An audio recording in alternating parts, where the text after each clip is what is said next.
주기도문 강의 6번째, 주의 용서를 위한 기도, 하나님 말씀 증거하도록 하겠습니다.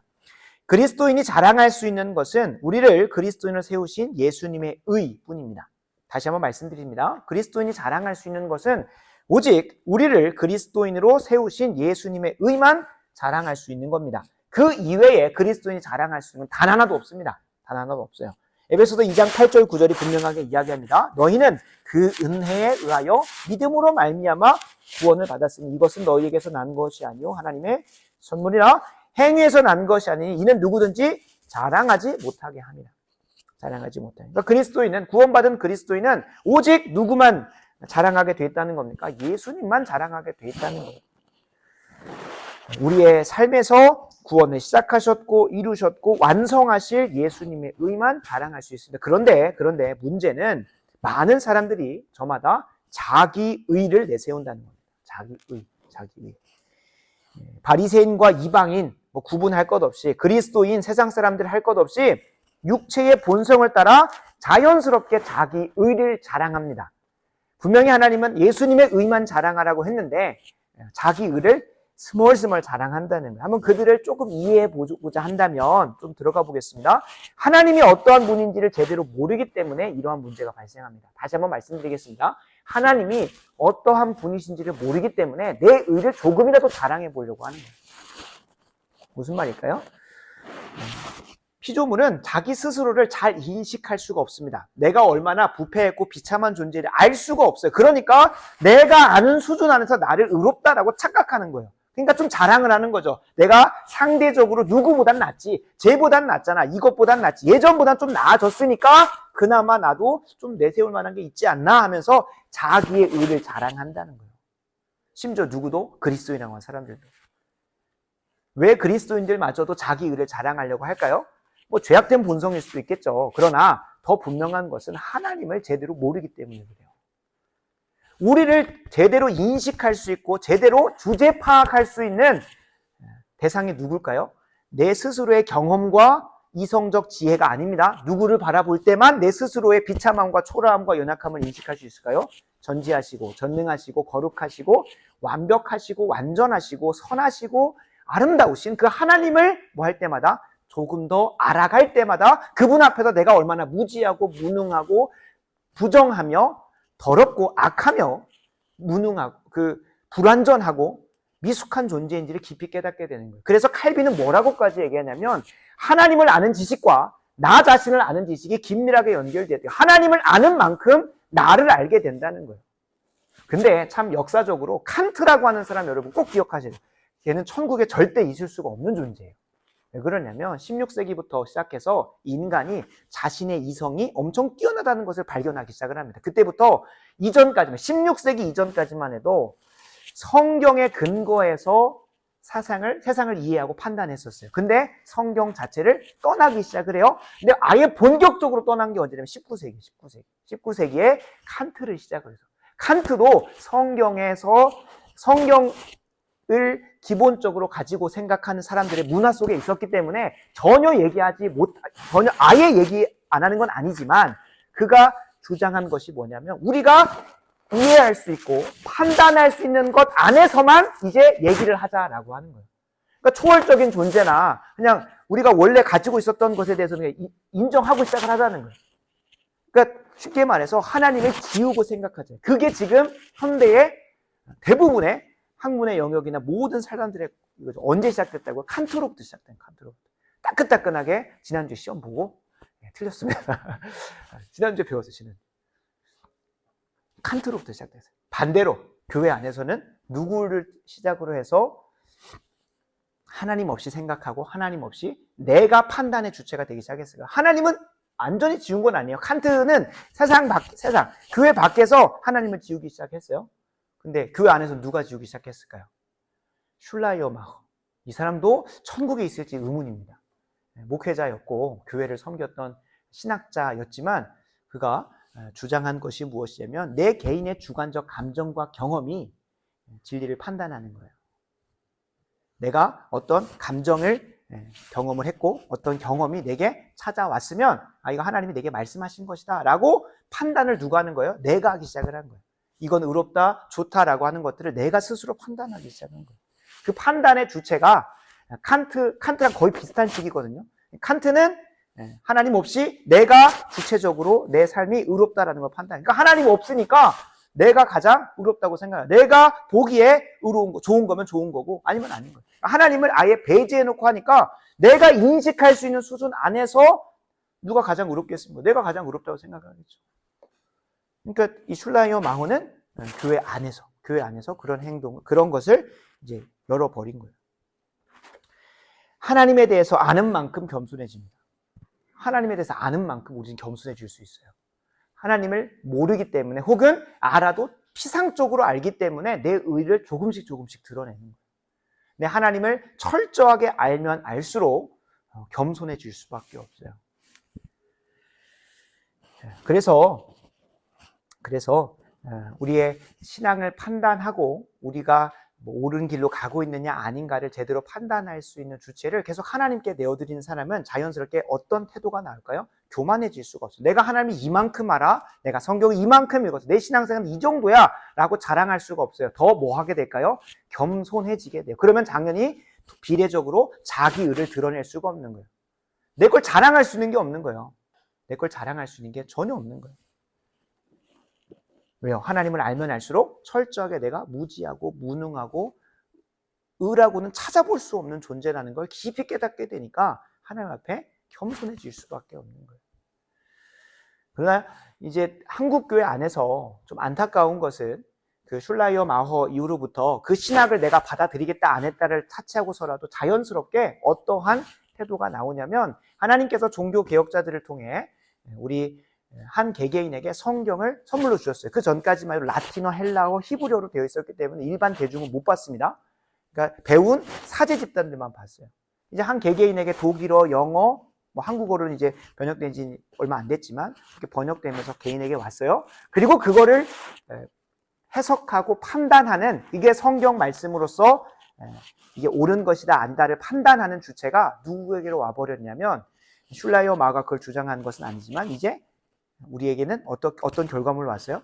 내가 보기에 이해가 되면 그게 성경 말씀인 거고 내가 느끼기에 저게 하나님 말씀은 느껴지면 하나님 말씀이 되는 거고 아니면 안 들리거나 이해가 안 되거나 어떤 느낌이나 체험을 안 주면 하나님 말씀이 아니게 되는 거예요. 여러분이 듣든 아니 듣든 이 강단에서 선포되는 건 하나님 말씀입니다. 하나님 말씀을 근거하여 성령의 조명을 구하고 선포하는 이 말씀은 하나님께서 기록하신 말씀을 이 세우신 강단을 통하여 선포하시기로 하셨어요. 그러면 하나님께서 허락하신 말씀, 무엇이 옳은가, 무엇이 하나님 말씀인가에 대한 최종 판단은 어디에 있어야겠습니까? 하나님께 있어야 되는 겁니다. 하나님이 저자고 하나님이 의도하신 바대로 읽어내야 되겠죠. 그리고 하나님은 어떤 특정 누군가에게만 주신 것이 아니라 이 땅에 주님의 몸된 교회를 통하여 그것을 판단할 수 있는 주체의 역할을, 그 권위를 주셨어요. 그리고 교회 안에서는 누구를 통하여? 목회자와 강단을 통해서 하나님 말씀의 해석의 범위와 판단의 내용들을 다 허락하셨어요. 그러니까 이 강단에서 선포되는 말씀 밖에서 내가 생각하고 있다면 내가 옳은 것이 아니라 이 강단이 옳은 것이기 때문에 강단으로 내 스스로를 맞춰서 변화시켜 가야 되는 거예요. 근데 내가 이 말씀이 와닿지 않는다고 하고 이 말씀이 이해되지 않는다고 해서 그 강단을 무시하고 강단에서 선포되는 신학적 내용과 말씀의 내용들을 무시하기 시작하면 그 사람은 나는 슐라이어 마호에 동의 안 해. 나는 칸트가 아니야. 라고 말하더라도 내 의를 자랑하고 있는 거랑 똑같은 거예요. 내가 가장 옳은 존재이고 내가 그 하나님 말씀을 판단하는 존재이기 때문에 강단에서 뭐라고 하든 내가 듣고 싶은 대로, 내가 이해하고 싶은 대로만 이해하겠다. 그래서 우리가 자기 의를 내려놓는 가장 첫 번째는 제가 봤을 때는 하나님께서 말씀의 판단과 해석의 권한을 주신, 권위를 허락하신 이 강단을 존중하는 태도로부터 시작되는 겁니다. 왜냐하면 내 삶을 판단하는 데 있어서 하나님 말씀이 기준이 돼야 되잖아요. 그러니까 하나님 말씀을 곧이곧대로 제대로 받아들이려면 뭐가 기준이 돼야 된다고요? 내 생각과 경험이 아니라 이 강단에서 가감없이 선포되는 이 말씀이 기준이 되어서 내 삶을 해석해야 하나님이 주체가 되는 거지. 내가 이번 말씀은 나하고 잘 안 맞는 것 같은데? 그러면 누구를 바꿔야 됩니까? 목회자를 바꾸는 게 아니라 나를 바꿔가야 되는 거예요. 그게 겸손이라는 거예요. 그게 겸손. 자기 의를 내려놓는 것의 첫 시작은 이 강단에서 선포되는 말씀을 존중하고 그 말씀대로 나를 변화시켜 가려고 하는 그 순종의 결과, 처절한 회개와 회심의 모습이 자기 의를 내려놓는 거예요. 이렇게 자기 의를 이야기하는 이유가 뭐냐면 참 신기하게도 주일날 오후 예배 때부터 이승희 전도사 통해서 계속 선포했던 것처럼 계속해서 월, 화, 수, 목, 금 맥체인 성경 읽기 내용으로 계속해서 이 자기 의에 대해서 묵상하게 하시더라고요. 그리고 또 오늘 자기 의에 대해서 얘기하는 이유가 무엇이냐? 오늘 우리가 함께 나누게 되는 다섯 번째 간구인, 주기도문의 다섯 번째 간구인 우리의 죄를 용서해달라는 내용도 잘 보면 내 의를 주장하는 것처럼 보이거든요. 그래서 이 앞에 이 말씀에 서론격으로 나왔던 것도 깊이 한번 묵상을 해보셔야 됩니다. 내가 하나님의 말씀을 내 마음대로 재단하고 있지는 않은가? 내가 받고 싶은 것만 받고, 그러니까 그런 경우는 많습니다. 그냥 오늘 말씀 쭉 읽고 나서 내 눈에 와닿는 거 가져가고 있으면 그거는 철저하게 자기 의를 주장하고 있는 거예요. 오늘 본문이 내게 뭘 말하려고 하는지를 깊이 묵상하고 씨름하고 연구를 하는 건 겸손한 겁니다. 근데 내가 이해가 안 된다고 해서 그냥 팍 지나가고 뭐야 에스겔선 47장에 뭐 이렇게 뭐가 많아 숫자가 뭐 이렇게 많아 하고 지나가 버렸으면 그러면 그거는 내 의가 엄청 서 있는 거예요. 그 47장이 뭘 말하려고 이렇게 쓰여져 있는지를 깊이 묵상하고 연구. 적어도 뭐 다른 설교를 찾아보든지 했었다면 겸손한 건데 그냥 뭐 읽혀지 말고 아니면 말고 주일날 말씀 들려주면 말고 아니면 말고 뭐 오늘 너무 어렵다 뭐 저렇게 어렵게 얘기하나 뭐 그렇게 하면서 지나가고 있었다면 철저하게 교만한 겁니다. 철저하게. 반대로 그 말씀을 한 번 더 묵상하고 내 삶에 적용해 보려고 내 삶을 변화시켜가 보려고 하는 그 태도가 하나님께 정말로 기뻐하시는 겸손이에요. 겸손. 그래서 이 자기 의에 대해서는 진짜 깊이 묵상하셔야 되는 이유가 말씀 들어가기에 앞서 좀 나누면 마태복음 23장 전체를 한번 보세요. 누가복음 11장 전체를 한번 나중에 한번 보세요. 거기 보면 화 있을진저 자기 의에 사로잡혀서 스스로를 혼자 지옥 보내는 것뿐만 아니라 많은 이들의 지도자가 돼서 지옥으로 보내는 사두개인과 서기관과 바리새인들을 엄청나게 질책하시는 내용이 나옵니다. 자기만 지옥 가면 몰라요. 자기 의에 사로잡혀가지고 누구까지 재단했어요? 지난주에 사두개인들이 예수님을 재단했잖아요. 부활 없다고 하면서. 아니 성경을 보면 부활이 있는데 자기가 봤을 때는 부활이 없는 거예요. 그래서 예수님한테 따져 묻잖아요. 그런 사람들을 아주 집약해가지고 마태복음 23장과 누가복음 11장에서 예수님이 엄청나게 저주하고 있어요. 왜요? 지옥문에게 가까운 거예요. 심지어 그들만 가면 모르겠는데 그들을 따르고 있는 추종세력도 다 같이 데리고 가니까 진짜로 혼내요. 엄청나게. 욕설만 안 했지 거의 뭐 이렇게까지 혼낼 수 있을까 싶을 정도. 그래서 자기 의를 진짜 내려놓으셔야 돼요. 철저하게 내려놓으셔야 돼요. 철저하게. 그 겸손이 그래서 어거스틴이라고 하는 신학자는 신앙에 있어서 가장 중요한 태도는 첫째도 겸손이고 둘째도 겸손, 셋째도 겸손이에요. 내가 뭐가 잘났다고. 내가 지금 모른다를 계속 전제하고서 계속 말씀을 봐야 되고 나는 모른다. 기도를 어떻게 하는지 모른다. 성경 말씀을 어떻게 하는지 모른다. 내가 40년, 50년을 신앙생활해서 나는 모른다. 오직 하나님만이 옳다. 하나님만이 아신다. 라는 그 고백 앞에서 겸손함으로 나아가는 자에게 하나님께서 은혜 베푸시는 거예요. 아니면 그 마태복음 23장과 누가복음 11장은 서기관과 사두개인과 바리새인에게 하는 게 아니라 바로 나에게 하고 있는 저주와 진노의 형벌입니다. 그래서 바라고 원하옵기는 이번 한 주간 우리가 자기 의에 대해서 이 말씀을 그래서 대표적인 예가 있지 않습니까? 우리가 지난번에 읽었던 고린도 교회랑 이번 주에 읽었던 데살로니가 아주 비교가 됩니다. 고린도 교회는 하나님께서 세우신 말씀의 종이었던 사도 바울을 아주 무시했습니다. 그가 하나님의 말씀을 선포하더라도 사람의 말로 받았고 그냥 한 인생 바울의 말로 그냥 무시했어요. 사도 바울을 무시했다니까요. 별의별 핑계를 대면서 너는 못생겼잖아. 너는 말을 못하잖아. 라고 하면서 무시하면서 별의별 핑계. 아니 신학적인 이유도 아니에요. 신학적인 이유도. 그냥 사도 바울을 개무시한 거예요. 그러니까 어떤 문제가 일어납니까? 다른 서신서들과 달리 고린도 교회는 엄청나게 죄가 많아요. 왜요? 하나님을 그만큼 뭐 하니까? 모르니까. 그리고 하나님이 그 말씀을 선포하시고자 하는 강단을 개무시하니까 비윤리가 드러나는 거예요. 비윤리가 드러나는 거예요. 하나님을 모르는 만큼 내가 옳다고 주장하니까 내가 옳은 대로 사니까 그게 그들에게서는 스스로가 의롭다고 생각을 하는 거죠. 반대로 데살로니가 교회는 2장에 등장을 합니다. 그들의 정말로 칭찬을 많이 받습니다. 데살로니가 교회는. 그 칭찬의 이유를 그 말씀 본문에서 살펴보면 사람의 말을 하나님의 말로 받아요. 그냥 아무나 하는 말을 하나님의 말로 받는다는 게 아니라 하나님께서 세우신 주의 종을 통하여 사도 바울을 통하여 선포하신 말씀을 하나님의 말씀으로 받는 거예요. 그를 세우신 하나님을 인정하고. 그러니까 하나님을 더 깊이 알면 알수록 무엇이 나오는 거예요? 그분으로서 말미암아 겸손이 나오고 그분은 순종이 나오니까 도저히 세상적인 도덕적 기준과 윤리적인 기준으로 봐도 그들이 믿음의 소문이 날 정도, 다른 사람들. 그 정도로 훌륭한 교회로 자라가게 돼요. 그래서 우리가 정말로 이번 한 주간, 그리고 고린도 교회로부터 지금까지 읽어왔던 맥체인 성경을 계속 묵상해보면 정말 자기 의는 철저하게 낮춰야 됩니다. 그 시작이 어디라고요?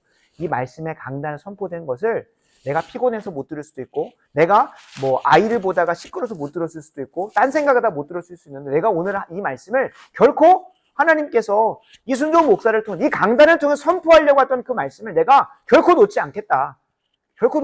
라는 마음으로 계속 묵상하고 그 삶을 적용해 보려고 하는 그 태도부터가 시작이 돼야 되는 거예요. 그게 없으면 그냥 내가 판단자가 되는 거라니까요. 하나님 말씀 앞에서. 그래서 철저하게 자기 일을 내려놓으시고 교만을 내려놓으시고 겸손한 자리로 나아갔으면 좋겠습니다.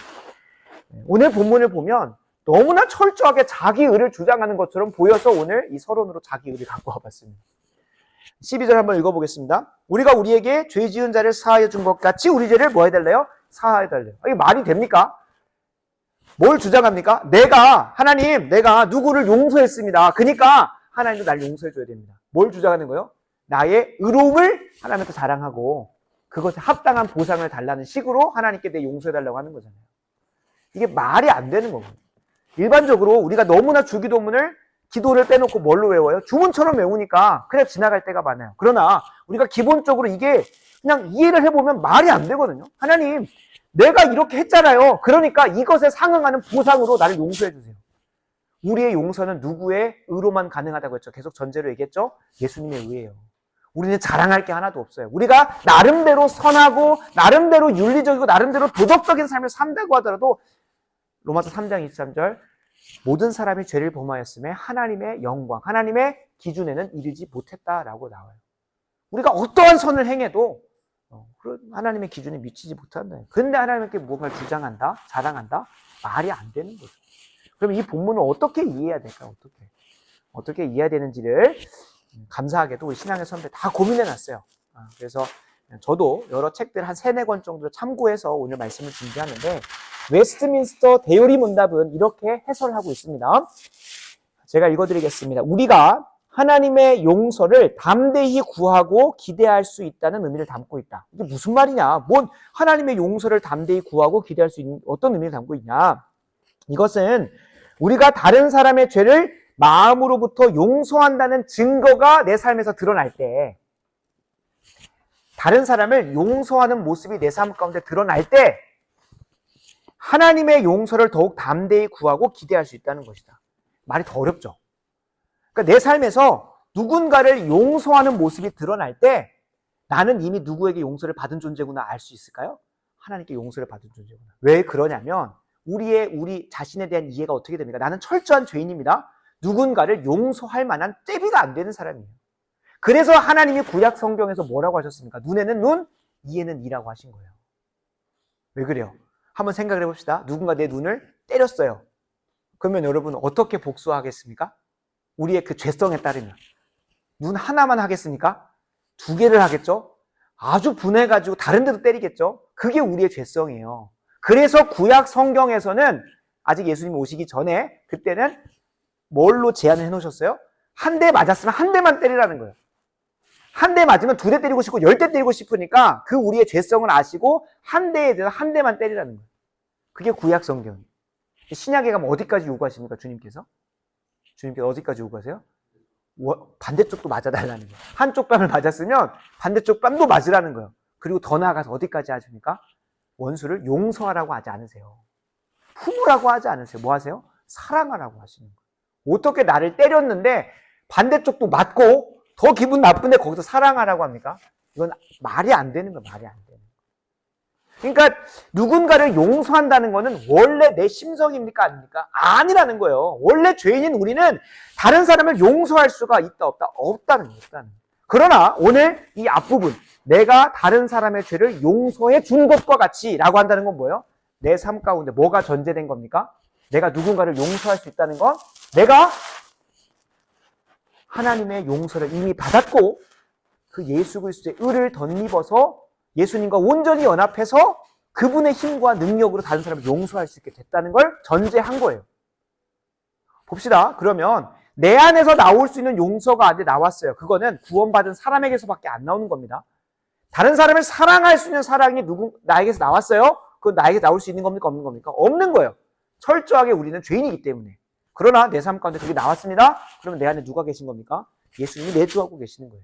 예수님이 내주하신다는 건 본래 우리 안에 예수님 오실 수 있습니까? 없습니까? 없어요. 죄덩어리도 어떻게 옵니까?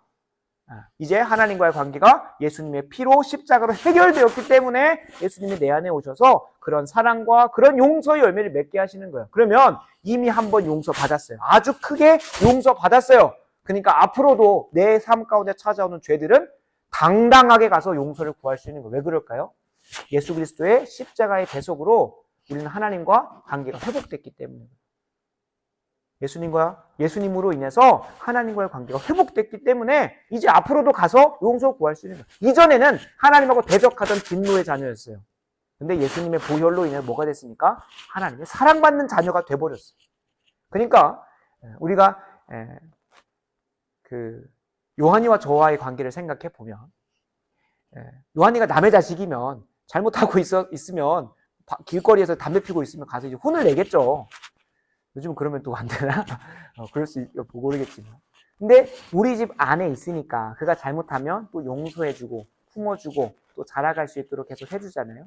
그러니까 하나님의 사랑받는 자녀가 됐기 때문에 이미 한번 용서받았고 그분의 자녀가 됐기 때문에 앞으로도 그분에게 나아가서 죄를 용서해달라고 할 때 항상 뭐 할 수 있는 거예요? 담대하고 확신을 가지고 나아갈 수 있는 거예요. 이미 나의 큰 죄를, 나의 존재 자체를 변화시키는 죄를 용서해 주셨기 때문에 이제 내 죄를 용서해 주실 것이다 라는 기대를 가지고 갈 수 있다는 거예요. 그게 이런 내용이라는 거예요. 내가 이미 내 안에서 나올 수 없는 용서의 열매, 사랑의 열매가 나왔다는 걸 보면 나는 이미 용서받은 존재구나. 그 예수님께서 우리의 과거의 죄, 현재의 죄, 그리고 앞으로 우리가 지어낼 죄까지도 다 용서하셨어요. 십자가를 통해서.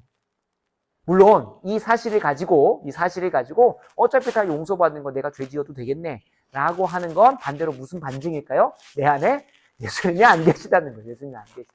나는 용서받지 못했다는 거예요. 결코 용서받은 사람은, 큰 용서를 받은, 큰 사랑을 받은 사람은 나를 사랑하고 나를 용서해준 그분에게 대못 박으려고 계속 죄 짓지 않는다는 거예요. 사도 바울도 고백하잖아요. 죄가 많은 곳에 은혜가 많습니다. 그죠? 죄를 많이 지은 사람이 당연히 하나님께서 베푸신 은혜가 더 크겠죠. 그러나 그 은혜가 더 크게 하려고 내가 죄 더 지어야겠다 하는 사람은 말이 안 되는 거예요. 말이 안 되는 거예요. 그잖아요. 내가 은혜를 더 많이 받고 싶어서 죄를 더 많이 지어야겠다라고 하는 거는 그 심보 자체도 나쁜 거지만 결국 그 안에서 성령으로 나오는 생각들이나 마음들이 아니라는 거죠. 정리합니다. 우리가 다른 사람을 용서해 줄 수 있는 능력이나 힘이나 근거가 없어요. 우리는 원래 죄인이고 다른 사람이 나에게 죄를 지으면 어떻게든 20배, 30배, 100배, 30배, 60배, 100배로 갚아주려고 하는 사람들이에요. 그래서 구약 성경을 통해서 그걸 제안해 놓으셨고 이제 예수님을 통해서는 사랑하고 용서하는 수준까지 가게 하셨어요. 근데 이거를 그런 사랑과 용서가 나온다는 건 우리가 이전과 같지 않은 존재라는 거예요. 다른 말로 하면 하나님과 관계가 회복된 존재고 하나님의 용서를 이미 받은 존재라는 거예요. 그래서 이제 앞으로 지어가는 죄들에 대해서는 다른 집 자식으로서 하나님께 나아가는 게 아니라 하나님의 사랑받는 자녀로서 그분에게 나아가서 죄 용서를 구할 수 있게 되는 거예요. 그래서 우리가 오늘 이 간구를 생각하면서 두 가지를 꼭 묵상하면서 기도하셔야 되는 거예요. 첫 번째, 우리가 우리에게 죄 지은 자를 사하여 준 것 같이 나는 이 고백을 할 수 있는 존재인지를 한번 살펴보셔야 돼요. 나는 진짜 누군가를 용서해 본 적이 있나? 난 누군가를 정말로 사랑해 본 적이 있나? 다른 사람의 죄를 내가 용서해 준 적이 있나? 한번 돌아보셔야 되는 거예요. 돌아보셔야 되는 거예요. 그쵸? 그냥 이 고백이 치트키가 돼가지고 나 죄 지었으니까 마치 가톨릭에서 고해 성사하면 죄책감으로부터 자유로워지는 것처럼 신부님 제가 이런 죄를 지었습니다 라고 하고 신부님 1시간 동안 괴롭히고 나면 뭐가 됩니까? 종교적으로 카타르시스가 와요. 내 죄를 누군가에게 용서를 구했고 난 용서받았다고 착각을 하는 거죠. 그런 수준으로 이 고백을 쓰면 안 되는 겁니다. 이 앞부분을 고백할 때 어떻게 묵상을 해야 될까요? 나는 과연 진짜로 내가 누군가의 죄를 용서해준 정말로 그런 존재인가? 구약보다 더 못하게 나에게 한번 수치심을 줬으면 그를 어떻게든 괴롭히고 싶어서 하고 있지는 않은지 한번 스스로를 돌아봐야 되는 거예요. 먼저 돌아봐야 내 스스로를. 내가 하나님 앞에 당당하게 나아가서 죄의 용서를 구할 수 있는 존재인지를 스스로 돌아봐야 된다는 거예요. 이 고백 앞에서 우리가 우리에게 죄 지은 자를 사하여 준 것 같이라고 하면서 내 일상생활을 돌아보는 거죠. 내 일상생활을 돌아보는 거예요. 나에게 어려움을 줬던 사람, 내가 그 사람에게 선을 베풀고 사랑했고 용서한 경험이 있는가? 내 안에선 찾을 수 없는 용서와 사랑이 내 안에 살아계시는 예수님으로 나온 경험이 있는가? 그걸 스스로 돌아봐야 되는 고백인 거예요. 그리고 나서 그런 고백이 있다면 자연스럽게 두 번째로 자연스럽게 하는 거죠. 어떤 고백입니까? 주여 이 죄를 내게서 이기게 하시옵소서. 그때는 당당하게 담대하게 확신을 가지고 기도할 수 있는 거예요. 이 앞부분이 해결이 안 되면 뒷부분은 의기소침해져요. 하라고는 하는데 뭐 기대감이 없죠. 한 번도 이 앞에서처럼 죄를 이겨본 적이 없어요. 누군가를 미워하는 죄, 누군가를 미워하는 걸 넘어서서 용서하고 사랑했던 그 능력을 경험해 본 적이 없으니까. 이것과 같이 이렇게 해달라는 거잖아요. 이런 경험이 없는데 이걸 당당하게 구할 수가 없는 거예요. 그래서 진짜 첫 번째가 정말 중요한 거예요. 내 구원을 확인해보고 내 안에 예수님으로부터만 나올 수 있는 사랑과 용서가 나온 적이 있는지 돌아보면서 나왔으면 그걸 가지고 그 근거를 가지고 그 경험을 가지고 그 약속을 가지고 하나님 앞에 나아가서 담대히 구하는 거예요. 하나님, 저도 용서 좀 해주세요. 이 죄를 넉넉히 이기고 싶습니다. 이 죄와 피 흘리기까지 싸우고 싶습니다. 이 죄가 더 이상 저를 주관하지 못해. 다 말씀에 근거한 겁니다. 죄를 넉넉히 이기고 싶습니다. 죄와 피 흘리기까지 싸우고 싶습니다. 죄가 저를 주관하지 못한다는 약속이 경험되게 하여 주시옵소서라는 간구를 하나님 앞에 드릴 수 있는 거예요. 당당하게. 그래서 히브리서 고백이 어떻게 나옵니까? 하나님 앞으로 나아갈 수 있는, 그 성소로 나아갈 수 있는 담력을 얻었다고 하죠. 담력. 우리가 뭐가 잘나서가 아니라 이미 2000년 전에 예수 그리스도께서 우리의 죄, 하나님과 우리 사이의 죄의 문제를 해결해 주시는 그 고난과 그 당하신 순종과 행하신 순종의 의를 덧입어서 하나님 앞에 담대하게 나아갈 수 있는 거예요. 이전에는 하나님과 대적했던 진노의 자녀였다면 예수님의 의로 말미암아 뭐가 됐기 때문에 하나님의 사랑받는 자녀가 됐기 때문에 아무리 우리가 하나님 마음에 참 힘들게 해도 사랑받는 자녀이기 때문에 주님 앞에 나아가 담대히 우리의 죄를 용서해달라고, 죄를 이기고 싶다고 간구할 수 있는 것입니다. 그래서 꼭 이 두 가지를 같이 함께 기억하셔야 돼요. 그냥 이거 외우면 죄 넉넉히 이기게 해주실 거야. 그게 아니에요. 이 앞에가 더 중요해요. 이 앞에가. 내가 다른 사람의 죄를 용서해 준 것과 같이. 내 의를 자랑하는 게 아니라고 계속 말씀드렸습니다. 오늘 이 말씀이 끝났는데도 이 말씀을 다른 사람이 그렇게 가르쳐주고 있으면 안 됩니다. 어떻게 한다고요? 예수님의 의를 덧입어서 내 안에서 나올 수 없는 용서와 사랑이 나온 것 같이 나에게 이미 그 용서의 은혜를 베풀어 주신 것처럼 이 죄도 용서해 주세요. 이 죄도 이기게 해주세요. 이 죄도 승리하게 해주세요. 라고 간절히 구하는 것입니다. 그래서 말씀을 마무리하면서 하나님은 이 고백을 통해 율법이 약속하고 있는 두 가지를 한꺼번에 이루십니다. 하나는 이웃사랑이고 하나는 하나님 사랑입니다. 하나님 사랑, 이웃 사랑. 율법의 완성, 율법에 두 가지 강령이 있습니다. 첫 번째는 하나님 사랑입니다. 둘째는 이웃 사랑입니다. 그러니까 이 고백을 통해서 첫 번째, 이웃 사랑이 이루어져요. 먼저 하나님이 나를 용서하신 그 용서의 능력으로, 그 사랑의 능력으로 다른 사람을 용서해 줍니다. 이웃을 사랑할 수 있는 실력과 능력을 주시는 거예요. 이웃이 어떤 이웃입니까? 나에게 도움되는 이웃입니까? 아니요. 나에게 죄 지은 자라는 전제가 있는 거잖아요. 나를 괴롭히고 나를 힘들게 하는 그 이웃을 사랑할 수 있는 능력을 내게 주셔서 감당하게 하신다. 그게 하나님 사랑, 그게 이웃 사랑이죠. 그러니까 이웃 사랑 하시게 하는 거예요, 하나님께서. 더불어 무엇하게 하십니까? 이제 하나님 앞에 더 나아가서 그 죄의 용서를 구하고 그 죄 용서해 주신 하나님을 더 사랑할 수 있는 자리로 나아갈 수 있도록 뒤에 기도 하나님 사랑으로 구하는 거예요. 그러니까 이게 전체적으로 다 이루어져 있는 거예요. 그러니까 이 간구는 주기도문은 내 욕심 이루고자 하는 기도가 전혀 아니에요. 주기도문 첫 번째 간구가 모든 기도 제목의 첫 번째 목표가 된다고 말씀드렸잖아요. 내 이름이 거룩히 여김받고 내가 영광받고 내 뜻이 이루어지고 내 나라가 이루어지는 게 아니라 하나님의 뜻이 내 삶 가운데 이루어지는 거예요. 하나님의 뜻이 무엇입니까? 말씀이고 율법입니다. 율법을 다 축약하면 딱 두 개입니다. 하나님 사랑, 이웃 사랑. 그러니까 하나님 사랑하고 싶고 이웃 사랑하고 싶은데 그런 실력이 없어요. 그런 능력이 없어요. 그런 자가 이 주기도문으로 기도하는 거예요. 우리의 기도는 이 기도를 하면 할수록 하나님을 더 사랑하게 됩니다. 그리고 더 이웃을 사랑하게 됩니다. 그래서 다음 주에도 살펴보는 것이겠지만 다음 주에도 이웃을 사랑하는 실력을 위해서 우리가 계속 기도하게 됩니다. 그러면 목사님 그런 생각이 들 수 있어요. 그럼 목사님 저는 뭐 먹고 삽니까? 저한테 떨어진 떡고물은 있으니까. 이미 이 고백을 제대로 하는 사람한테서는 내 유익을 구하지 않습니다. 내 유익을 구하지 않는 사람이 전제이고요. 이 기도를 할 수 있는 사람은 더불어 지난주에 살펴봤던 것처럼 먼저 그의 나라와 의, 하나님을 사랑하고 이웃 사랑하는 걸 하다 보면 구하다 보면 뭘 더 하십니까? 내 필요한 것들을 더 하시는 게 기독교인의 아주 신비하게 자신의 필요를 채우는 방법이라고 말씀을 드렸어요. 내 필요, 그걸 가지고 힘써 구하다 보면 누구만 사랑합니까? 나만 사랑하게 되고 하나님 미워하게 되고 이웃도 미워하게 됩니다. 왜요? 이 세상에 제한된 재화와 서비스 가운데 다른 사람 걸 뺏어야 뭐가 되는 겁니까? 내가 편안하지 않습니까? 대표적으로 회사에서 내가 야근을 안 해야 다른 사람이 야근을 해야 내가 일을 덜 하지 않습니까? 그렇잖아요? 세영이도 저번 이제 직장에서 다른 사람이 그 수건을 빨래를 해야 내가 편하잖아요. 그죠?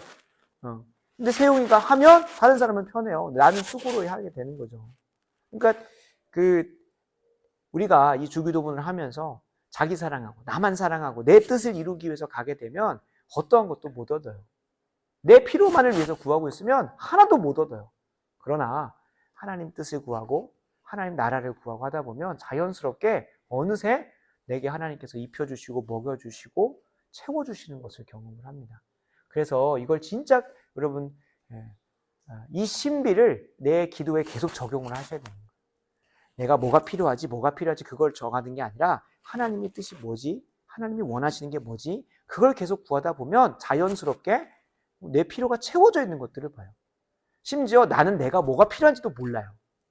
나는 나에게 35평짜리 아파트가 필요한 줄 몰랐어요.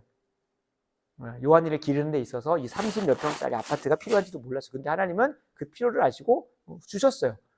이런 아파트 달라고 한 적이 없어요. 하나님께서 내 필요를 아시고 나보다 나를 더 잘 아시기 때문에 내가 얄팍하게 아는 수준에서 내 필요를 구해봤자 그게 나에게 해가 될 때가 훨씬 많아요. 그래서 도리어 하나님의 나라와 의를 구할 때 더해주시는 그 필요들을 가지고 사는 게 가장 행복한 겁니다. 이 신비를 알게 되면 내가 막 기도 제목 적어놓고 물론 그 기도 제목 적는 거 너무 중요합니다. 그래야 그 기도 제목이 하나님 말씀대로 변해져 가는 걸 보면서 또 내가 성장하고 변화되는 걸 경험하겠습니다만 주기도문을 가지고 잘 힘써 기도해 보세요. 그래서 내 뜻, 내 필요를 구하는 게 아니라 하나님의 뜻과 하나님의 필요를 한번 구해 보시다 보면 자연스럽게 내게 뭐가 필요하구나 그리고 하나님이 이미 내 걸 채워주셨구나를 그 신비를 경험하실 겁니다. 그래서 이 주기도문을 여러분들이 매주 금요일마다 계속 훈련할 텐데 이제 성경적 기도는 오늘하고 다음 주까지 하면 끝납니다. 그래서 그걸 가지고 실생활에 구체적으로 기도해 보려고 합니다. 바라고 원하옵기는 오늘 이 기도 제목이 담고 있는 것처럼 내가 다른 사람을 용서하고 사랑했었던 그런 능력을 내 안에서가 아니라 예수님으로 말미암아 감당했던 기억이 있는가 한번 돌아보시고 그리고 그것을 의지하여 예수님이 날 이미 용서하셨다는 걸 의지하여 내 죄들, 나를 괴롭히고 있는 죄들로부터 나를 또 용서해 달라고 그 죄를 넉넉히 이기게 달라고 간절히 구하는 이 밤 되길 간절히 소원합니다.